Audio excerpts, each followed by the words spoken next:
መካከለኛው ምስራቅ ለ10 ዓመታት ከቆየው የውክልና ጦርነት ወጥቶ ቀጠናዊ ኃይሎች በቀጥታ በሚጋፈጡበትና የቆዩ ስትራቴጂካዊ ግምቶች የሚፈርሱበት አዲስና አስፈሪ ምዕራፍ ላይ ይገኛል። በተባበሩት አረብ ኤሚሬትስና በኢራን መካከል የተጀመረው ቀጥተኛ የአየር ላይ ድብደባ በእስራኤል ጦር ውስጥ እየታየ ያለው ፖለቲካዊ ቀውስና ዋሽንግተን በቴህራን ላይ የያዘችው የሚቃረን ፖሊሲ ቀጠናውን ወደማይታወቅ አቅጣጫ እየገፉት ነው።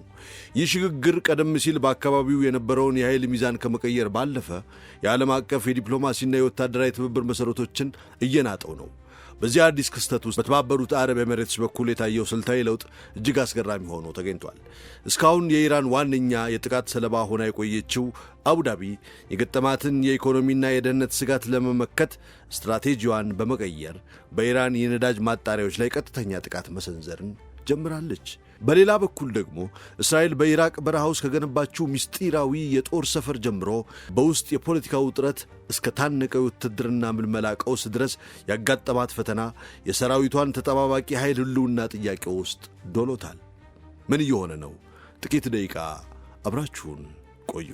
የተባበሩት አረብ ኤሚሬትስ በኢራን ላይ ወታደራዊ ጥቃት መፈጸሟን የጉዳዩ ቅርበት ያላቸው ምንጮች ገልጸዋል። ይህ እርምጃ የባሕረ ሰላጤዋን ንጉሣዊት አገር በጦርነት ውስጥ ቀጥተኛ ተሳታፊ ያደረጋት ሲሆን እስካሁንም አገሪቱ የኢራን ዋነኛ የጥቃት ኢላማ ሆና ሰነባብታለች።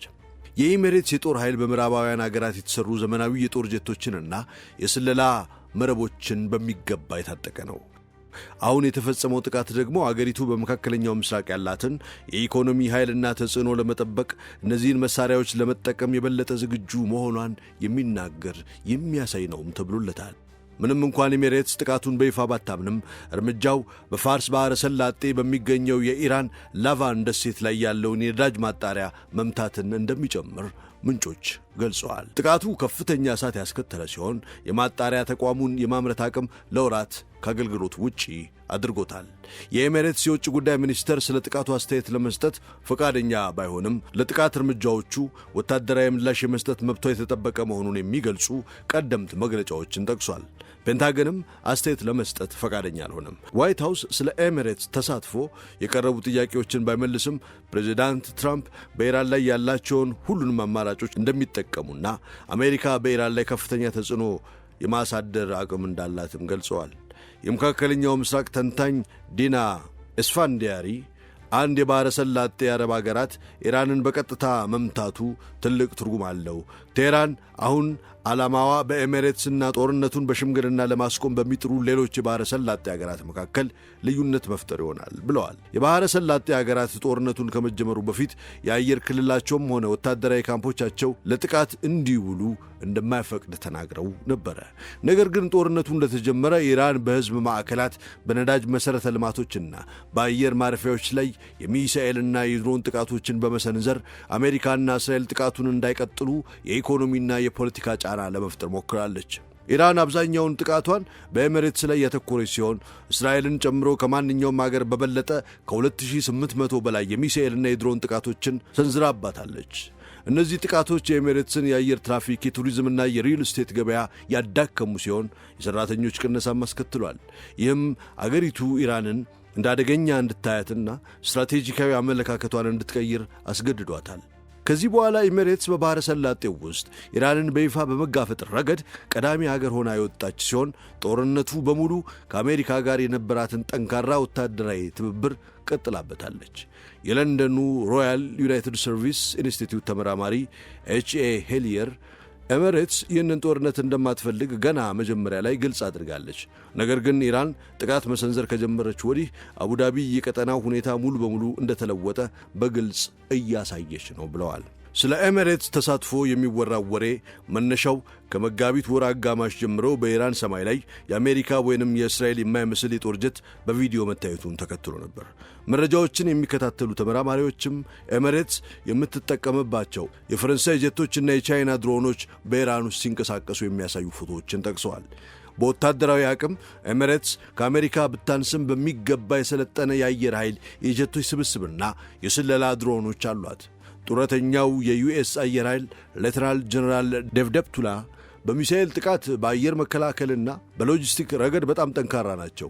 እንዲህ ያለ ብቃት ያለው አየር ኃይል እያለህ ለምን የኢራንን ጥቃት ዝም ብለህ ትቀበላለህ? ሲሉም የዱባይን የዛሬ ጥቃት ምክንያታዊ ሊያደርጉት ሞክረዋል። ሁሉም የባህረ ሰላጤ ሀገራት ከአሜሪካ ጥበቃ ጋር በተያያዘ ስጋት ቢገባቸውም ኤሚሬትስ ግን ከአሜሪካ ጋር ያላትን ግንኙነት እያጠናከረች መሆኑን የኤሚሬትስ ፕሬዝዳንት ዲፕሎማሲያዊ አማካሪ አንዋር ጋርጋሽ ገልጸውታል።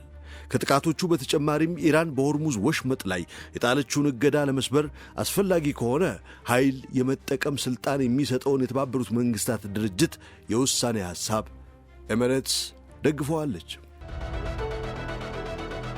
ዱባይ እንዲህ ኢራን ላይ ለመነሳት የደፈረችው በእስራኤል ግፊት ስለመሆኑም የተሰማ ነው።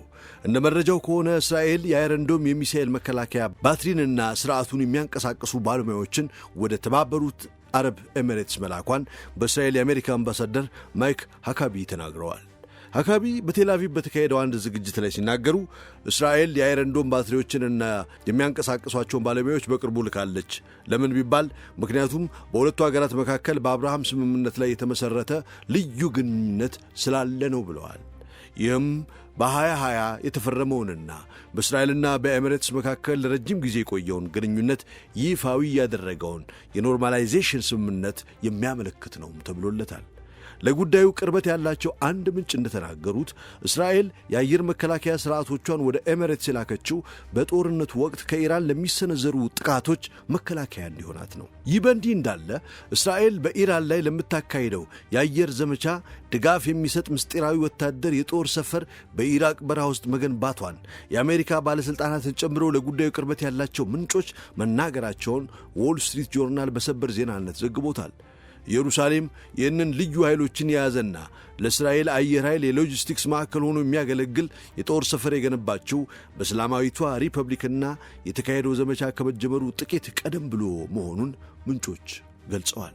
እንደ ዘገባው ከሆነ የእስራኤል አውሮፕላን አብራሪዎች ቢመቱና ቢወድቁ ፍለጋ የሚያካሄዱና መድኃኒት የሚያደርሱ የእስራኤል መከላከያ ሰራዊት የነፍስ አድን ቡድኖች በዚህ ጣቢያ ላይ ሰፍረው ነበረ። በጦርነቱ የመጀመሪያ ቀናት አካባቢውን ሊያገኙት ተቃርበው በነበሩ የኢራቅ ወታደሮች ላይ የእስራኤል አየር ኃይል ጥቃት መሰንዘሩንም ጆርናሉ ዘግቧል። ምስጢራዊው የእስራኤል የጦር ሰፈር በኢራቅ በረሃ እንዴት ሊጋለጥ ቻለ? በኢራቅ ሰፊና ጭር ባለው ምዕራባዊ በረሃ ውስጥ ተደብቆ የነበረው የእስራኤል ምስጢራዊ የጦር ሰፈር ለመጀመሪያ ጊዜ ለዓለም ይፋ ሊሆን የቻለው ባልተጠበቀ አጋጣሚ በአንድ የአካባቢው እረኛ አማካኝነት ነው። በመጋቢት አጋማሽ ላይ ይህ እረኛ በምድረ በዳው ውስጥ ምንም አይነት ወታደራዊ እንቅስቃሴ በማይጠበቅበት ቀጠና ያልተለመዱ የሄሊኮፕተሮች በረራዎችን አስተዋለ። እረኛው ያየውን ነገር ለኢራቅ ደህንነት አካላት ሪፖርት ማድረጉን ተከትሎ እስራኤል ሚስጥሯ እንዳይወጣ በመስጋት በእረኛው መኪና ላይ የአየር ጥቃት በመሰንዘር ሕይወቱ እንዲያልፍ አድርጋለች። ሆኖም ይህ ግድያ ሚስጥሩን ከመቅበር ይልቅ የኢራቅ መንግሥት ጥርጣሬ ይበልጥ በማናር ለትልቅ ወታደራዊ ምርመራ በር ከፋች ሆነ። ባግዳድ ከእረኛው ጥቆማ በተጨማሪ በነዳጅና በካርባላ አቅራቢያ የሚገኙ በረሃማ ቦታዎች ላይ ያልተለመዱ እንቅስቃሴዎች እንዳሉ መረጃዎች ሲደርሳት ሁኔታውን ለማጣራት 3 ክፍለ ጦሮችን ወደ ስፍራው ሰደደች። ይሁን እንጂ የኢራቅ ወታደሮች ወደ ተጠቆመው ስፍራ እንደተቃረቡ ካልታወቁ አውሮፕላኖች ከፍተኛ የሆነ የአየር ድብደባ ተሰነዘረባቸው። በዚህ አስደንጋጭ ግጭት አንድ የኢራቅ ወታደር ሲገደል፣ ሌሎች ደግሞ ቆስለዋል። ምንም እንኳን ባግዳድ ተጨማሪ የጸረ ሽብር ኃይሎችን ብታሰማራም የኢራቅ ጦር ቦታው ላይ ሲደርስ የእስራኤል ልዩ ኃይሎች ጣቢያውን አጽድተው አካባቢውን ለቀው በመሰወራቸው በምድር ላይ ምንም አይነት ተጨባጭ ማስረጃ ሊገኝ አልቻለም ተብሏል። ይህ በምድር ላይ የተደረገው የኃይል ፍጥጫ በጎን በኩል በቴክኖሎጂው ታግዞ መጋለጡን ቀጥሎ ነበር። በዋሽንግተንና በሌሎች ሀገራት የሚገኙ መረጃዎችን የሚተነትኑ ተመራማሪዎች የሳተላይት ምስሎችን በጥቃቅን ዝርዝሮች በመመርመር በኢራቅና በሳውዲ አረቢያ ድንበር አቅራቢያ የሚገኘውን ትክክለኛ ቦታ ለዩ። ዎል ስትሪት ጆርናል እንደዘገበው ይህ ሰፊና ሰው የማይኖርበት በረሃማ ስፍራ ለሚስጢራዊ ወታደራዊ ጣቢያ እጅግ አመቺ በመሆኑ እስራኤል ለኢራን ወረራው እንደ ዋነኛ የሎጂስቲክስና የነፍስ አድን ማዕከል ስትጠቀምበት እንደነበረም ተረጋግጧል። በዚህም በአንድ ተራ እረኛ የጀመረው ጥርጣሬ በሳተላይት ቴክኖሎጂ ተደግፎ የእስራኤልን ትልቁን ሚስጥር ለዓለም አደባባይ ላይ አጋለጠው፣ ይፋ አደረገ። የኢራቅ የጋራ ኦፕሬሽን እዝ ምክትል አዛዥ ሌተናል ጀነራል ቃይስ አልማሐሙዳዊ በመጋቢት ወር ለኢራቅ መንግሥት መገናኛ ብዙሃን ሲናገሩ ከጥቃቱ በፊት በምድር ላይ የነበረ ከአየር ድጋፍ የሚደረግለትና ከእኛ ክፍሎች አቅም በላይ የሆነ የተለየ ኃይል ይንቀሳቀስ እንደነበረ ይታያል ብለው ነበር። በኢራን መካከለኛ ክፍል ኢስፋሃን አቅራቢያ የአሜሪካ ኤፍ-18 የጦር ጀት በተመታችበት ወቅት የእስራኤል መከላከያ ሰራዊት የእርዳታ ጥያቄ ቢያቀርብም የአሜሪካ ኃይሎች ግን ሁለቱን አብራሪዎች በራሳቸው አቅም ማድን ችለዋል። ይሁን እንጂ በወቅቱ እስራኤል ለነፍስ አድን ዘመቻው ድጋፍ የሚሆን የአየር ድብደባ ማካሄዷን ከዜናው ምንጮች አንዱ መጥቀሱም ተዘግቧል። ይህ ምስጢራዊ የጦር ሰፈር መገኘቱ በባግዳድ ቤተመንግስት ውስጥ ትልቅ ድንጋጤን የፈጠረው፣ ምንም እንኳን የኢራቅ ጦር በይፋዊ መግለጫው በግዛቴ ውስጥ ምንም አይነት ያልተፈቀደ የውጭ ኃይል የለም ቢልም በስተጀርባው ያለው እውነታ ግን እጅግ የተወሳሰበ ሆኖ ተገኝቷል። ለጉዳዩ ቅርበት ያላቸው ከፍተኛ የመንግስት ባለስልጣናት እንደገለጹት ኢራቅ በአሜሪካ የማታለል ድርጊት ሰለባ ሆናለች። ይህም ማለት እስራኤል ይህንን ኦፕሬሽን ያከናወነችው በአሜሪካ ሙሉ ድጋፍና ጥበቃ ስር እንደነበረም ተጋልጧል። የካራባላ ኦፕሬሽን አዛዦችም የእስራኤል ወታደሮች በነጃፍ በረሃ ውስጥ መገኘታቸውን አረጋግጠዋል። ሆኖም በቦታው ከ48 ሰዓታት በላይ ሳይቆዩ መሰወራቸውን ገልጸዋል። ይህን ክስተት ኢራቅ በአሜሪካና በኢራቅ መካከል በገባችበት ከፍተኛ ፍጥጫ ውስጥ ያላትን አጣብቂኝ ይበልጥ አጋልጦታል። በአንድ በኩል ዋሽንግተን ባግዳድ በግዛቷ ውስጥ የሚንቀሳቀሱትን የኢራን ደጋፊ የታጠቁ ኃይሎችን እንድታስቆም ጫና ስታደርግ፣ በሌላ በኩል ደግሞ የአሜሪካ ጦር በኢራቅ መደበኛ ሰራዊት ውስጥ በሚገኙ ክፍሎች ላይ የአየር ጥቃት መፈጸም ሁኔታውን ፈንጂ ረገጥ አድርጎታል። ይህም የኢራቅ መንግስት የገዛ አየር ክልሉንና መሬቱን መቆጣጠር አለመቻሉን የሚያሳይ ትልቅ የሉዓላዊነት ክፍተት መፈጠሩን ለዓለም አሳይቷል።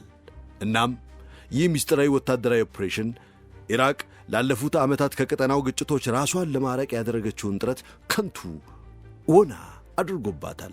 ተንታኞች እንደሚናገሩት የኢራቅ ግዛት አሁን የባግዳድ መንግሥት ሳያውቀው የምስጢራዊ ጦርነት ግንባር ሆኗል። ባግዳድ በአሜሪካ ድጋፍ በኢራን ተጽዕኖና በእስራኤል ወታደራዊ ጀብድ መካከል ሆና የምታደርገው ስስ ዲፕሎማሲ ጉዞ የመካከለኛው ምስራቅ ቀውስ ወደማይታወቅ አቅጣጫ እየተጓዘ ለመሆኑ ትልቅ ማሳያ ሆኗል። እንግዲህ የዛሬው ትረካችን ርዕሰ ጉዳይ የሆነችው እስራኤል ለቀጣዩ ዳግም የኢራን ወረራ ዜጎቿን በግዳጅ እየመለመለች ነው ተብሏል። የእስራኤል ጦር ጠቅላይ ኤታማዦር ሹም መንግሥት የውትድርና ምልመላን የሚያሰፋና የውትድርና አገልግሎት ጊዜን የሚያራዝም ሕግ ካላጸደቀ የጦሩ ተጠባባቂ ኃይል በጥቂት ወራት ውስጥ ሊፈርስ እንደሚችል ለሕግ አውጪዎቹ ማስጠንቀቂያ መስጠታቸውን የእስራኤል መገናኛ ብዙሃን ዘግበዋል። ዛሬ በተካሄደው የኔሲቱ የውጭ ጉዳይና የመከላከያ ኮሚቴ ምስጢራዊ ስብሰባ ላይ የጦር ኃይሉ ጠቅላይ ኤታማዦር ሹም ኢያል ዘሚር የግዴታ ውትድርና አገልግሎት ጊዜን ወደ 36 ወራት የሚያራዝሙ ምልመላን የሚጨምሩና የተጠባባቂ ኃይል ደንቦችን የሚያሻሽሉ ሕጎች ላይ የፓርላማ አባላቱ በፍጥነት እንዲንቀሳቀሱ አሳስበዋል።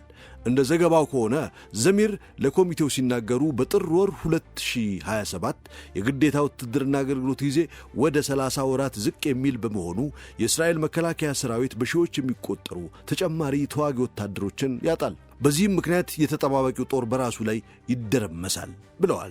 ዘሚር አክለውም እንደተናገሩት በተለያዩ ግንባሮች ለ3 ዓመታት ሊጠጋ በሚችል ጊዜ ከተካሄደው ጦርነት በኋላ ጦር ኃይሉ ወደፊት የሚያደርገው ወታደራዊ እንቅስቃሴዎችን ሊያስተጓጉል የሚችል ከፍተኛ የሰው ኃይል እጥረት እያጋጠመው መሆኑን ለፓርላማ አባላቱ አስገንዝበዋል።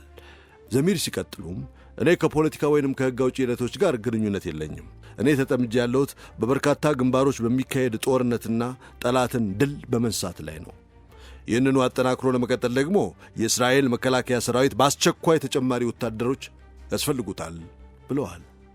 እስራኤል የምታካሄዳቸው ሰፊ የሂዝቦላና የኢራን ወረራዎች ከፍተኛ ዋጋ እያስከፈሉ በመቀጠላቸው ጦር ኃይሉ ከሰው ኃይል አንጻር ዝቅተኛው ደረጃ ላይ ይገኛል ማለታቸውን ያኔት የተሰኘው የእስራኤል የዜና ምንጭ ዘግቦታል።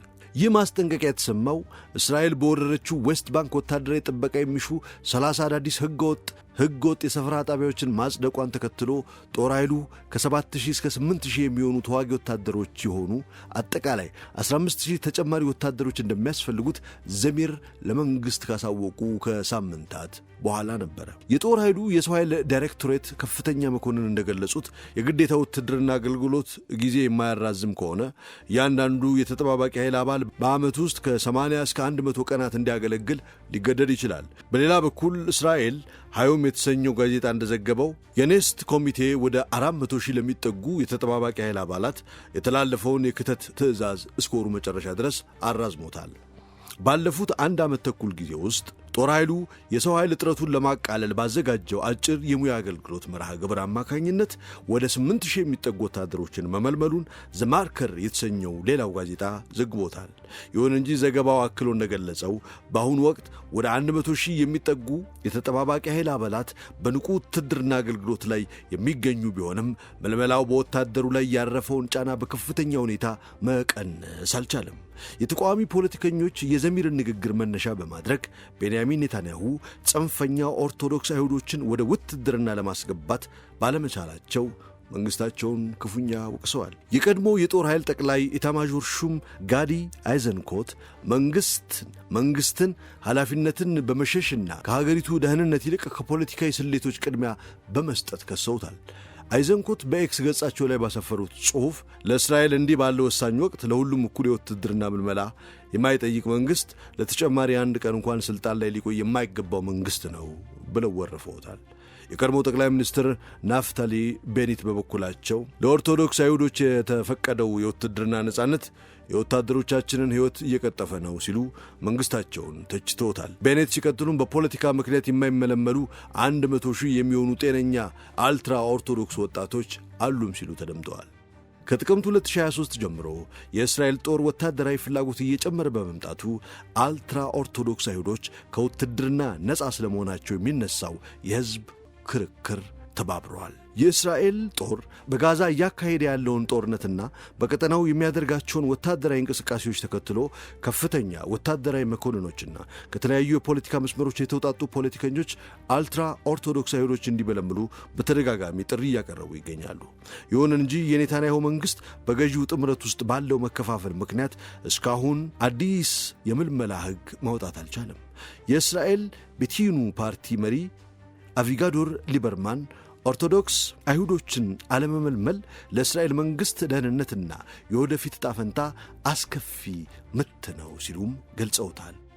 የዲሞክራትስ ፓርቲ መሪና የቀድሞ ከፍተኛ ወታደራዊ መኮንን ያኢር ጎላን በበኩላቸው መንግሥት የኦርቶዶክስ አይሁዶችን የውትድርና ሽሽት ለማስቀጠል ሲል የአገሪቱን ደህንነት እየሸጠ ነው ሲሉም ከሰውታል። ጎላን አክለውም ይህ በግልጽ በወታደሮቻችን ላይ የተፈጸመ ክህደት ነው ብለዋል። የሰው ኃይል ቀውሱ ሴቶችን በውጊያ ክፍሎች ውስጥ ለመመልመል የሚያደርገውን የተለየ ክርክርም አፋፍሞታል። በኮሚቴው ስብሰባ ላይ ዘሚር ከአንዳንድ የሃይማኖት መሪዎች ተቃውሞ ቢገጥማቸውም ሴቶች ወደ ውትድርና መግባታቸው እንዲቀጥል ተከራክረዋል። ሴቶች የእስራኤል መከላከያ ሰራዊት ጥንካሬ የማይነጠል አካል ናቸውም ብለዋል።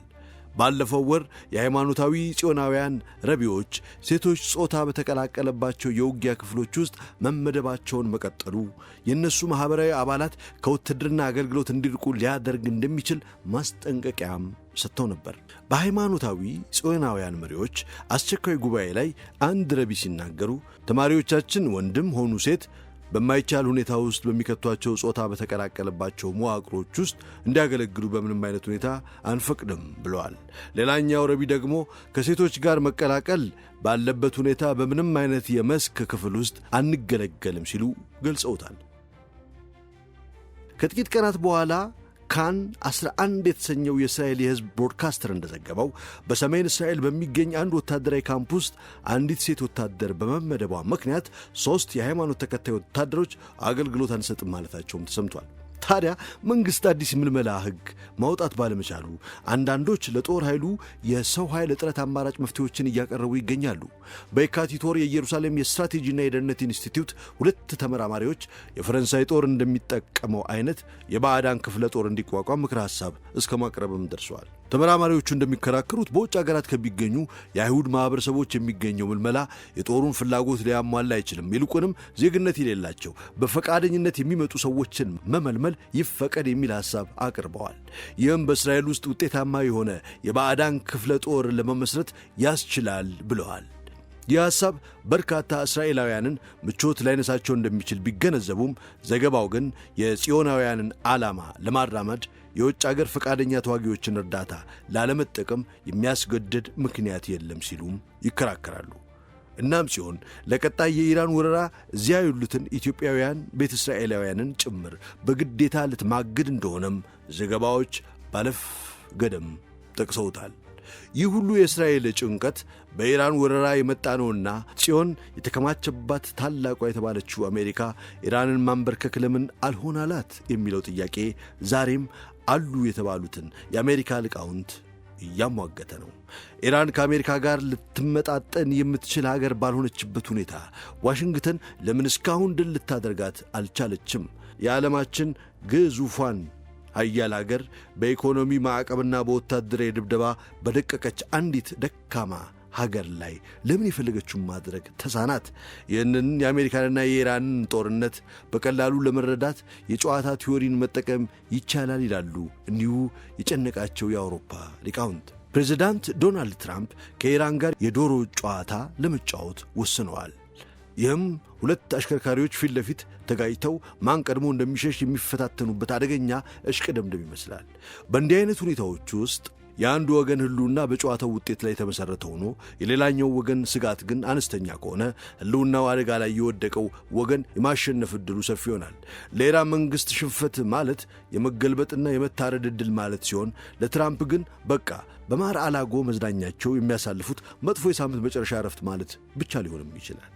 በመሆኑም ኢራናውያን ለምን በዚህ አደገኛ ፍልሚያ ውስጥ መሪውን ቆልፈው እስከ መጨረሻው ለመጋፈጥ እንደመረጡ መረዳት አይከብድም ይላሉ ጸሐፊዎቹ። ነገር ግን ዩናይትድ ስቴትስ ኢራንን ለመያዝ የተቸገረችበትን ምክንያት በትራምፕና አሁን በጀመሩት ያልታሰበበት ጦርነት ብቻ የተወሰነ አይደለም። በኢራን የእስላማዊ ሥርዓት ሥልጣን ከያዘ ጀምሮ አሜሪካ በሀገሪቱ ላይ የምትከተለው ፖሊሲ በሁለት ተቃራኒ ሐሳቦች የተከፈለ ነው። በአንድ በኩል ዋሽንግተንን መፍታት የሚፈልጓቸውን ጉዳዮች ታጋቾችን ከማስለቀቅ ጀምሮ የኒውክሌር ገደብን እስከ ማስከበር ያሉ ጉዳዮች አሉት። በሌላ በኩል ደግሞ ከኢራን ጋር ከመደራደር ይልቅ ሥርዓቱን መገልበጥ ትፈልጋለች። ለግማሽ ክፍለ ዘመን ያህል በአሜሪካ የውጭ ጉዳይ ፖሊሲ ውስጥ የቆየው ትልቁ ውጥረትም ይኸው ነው። ዋሽንግተን የምትፈልገው የኢራንን የተወሰኑ ፖሊሲዎች መለወጥ ነው ወይንስ ደግሞ ኢራንን በራሷ መለወጥ የሚለው መሠረታዊ ጥያቄ የአሜሪካ መሪዎች ዛሬም በቅጡ አልገባቸውም እየተባለባቸው ነው። ዋሽንግተን ከቴህራን ጋር ለድርድር ስትቀመጥ የማይቀረው ነገር ቢኖር መስጠትና መቀበል ነው። በሁለቱም አገሮች በኩል ቅናሾች ይደረጋሉ። የጠላትን መንፈስን በተወሰነ መልኩ ይረግባል። ከሁሉም በላይ ግን አሜሪካ ከኢራን ጋር ለድርድር መግባቷ እስላማዊቷ ሪፐብሊክ እንደ ትክክለኛ ተደራዳሪ አካል ዕውቅና መስጠቷንና በዓለም መድረክም ኢራንን እንደምትወክል መቀበል ያሳያል። ሆኖም ይህ ተቀባይነት በአንዳንድ የአሜሪካ ቁንጮ ባለሥልጣናት ዘንድ በቀላሉ የሚታይ አይደለም። እነሱ እንደሚሉት እስላማዊቷ ሪፐብሊክ ሕገ ወጥ ስለሆነች መኖር የለባትም። በመሆኑም ዋሽንግተን ሊኖራት የሚገባው ብቸኛ ፖሊሲ ሥርዓቱን መገልበጥ፣ መናድ ብቻ መሆን አለበት ብለውም ያምናሉ። ሆኖም ግን ዋሽንግተን የምትፈልጋቸው አንዳንድ ነገሮች ሊገኙ የሚችሉት ከኢራን ብቻ ነው። ለዚህም ነው ፕሬዚዳንት ሮናልድ ሬገን እንኳን በይፋ እያወገዟቸው በሚስጥር ግን ከኢራን መሪዎች ጋር ድርድር ውስጥ ገብተው የተገኙት። ይህ በሁለት ሐሳብ የመወዝወዝ ውጥረት በትራምፕ የኢራን ፖሊሲ ላይ በየቀኑ ይስተዋላል። በአንድ በኩል በማኅበራዊ ሚዲያ የኢራንን ስልጣኔ ያጠፋለሁ፣ የ47 ዓመታት ክፋትን አበቃለሁ ብለው ይዝታሉ። በዚያው ዕለት ደግሞ ከኢራን ጋር እየተደረገ ስላለው የድርድር ሂደት መሻሻል ይናገራሉ። ትራምፕ ድርድር ውስጥ ገብተው ስምምነት ላይ ለመድረስ ተስፋ ሲያሳዩ ቆይተዋል። በመካከሉ ግን ጦርነት ይጀመርና ኢራናውያን መንግሥታቸውን እንዲገለብጡ ይቀሰቀሳሉ። ከአንድ ሳምንት ባነሰ ጊዜ ውስጥ ደግሞ ተመልሰው ኢራን ጥያቄዎቻቸውን ካከበረች ብሩህ የወደፊት ጊዜ እንደሚጠብቃት ቃል ይገባሉ። ግን ፕሬዚዳንት ፍራንክሊን ዲ ሩዝቬልት የአገሪቱን ሕልውና አምነው በመቀበል በሞስኮ አምባሳደር መለወጥ ጀመሩ። ይህ ውጥረት ከሁለተኛው የዓለም ጦርነት በኋላ ዳግመኛ ገርሽቶ ነበር። በአጠቃላይ የመካከለኛው ምስራቅ ግጭት ከፊት ለፊት ከሚታየው ውጊያ በላይ ምን ያህል ጥልቅና ስውር እንደሆነ የእረኛው መሥዋዕትነትና የመሬት ጀብዱ የሚያሳይ ይሆናል። ኢራቅ ሳታውቀው የምስጢራዊ ጦርነት ግንባር ሆናለች። እስራኤል በሰው ኃይል እጥረት እየታመሰች ነው። አሜሪካ ደግሞ ከኢራን ጋር ያላትን ፍጥጫ ለመጨረስ የቆራጥነት ውሳኔ ላይ ለመድረስ አልቻለችም። እናንተስ ምን ትላላችሁ? ይህ የእረኛው ግድያና የኤሚሬትስ ጥቃት ቀጠናውን ወደ የትኛው አቅጣጫ ይወስደዋል? አሴታችሁን በኮመንት መስጫው ላይ አስፍሩልን። ለተጨማሪ መረጃዎች ሰብስክራይብ ማድረጋችሁን እንዳትረሱ። ቸር ይግጠመን።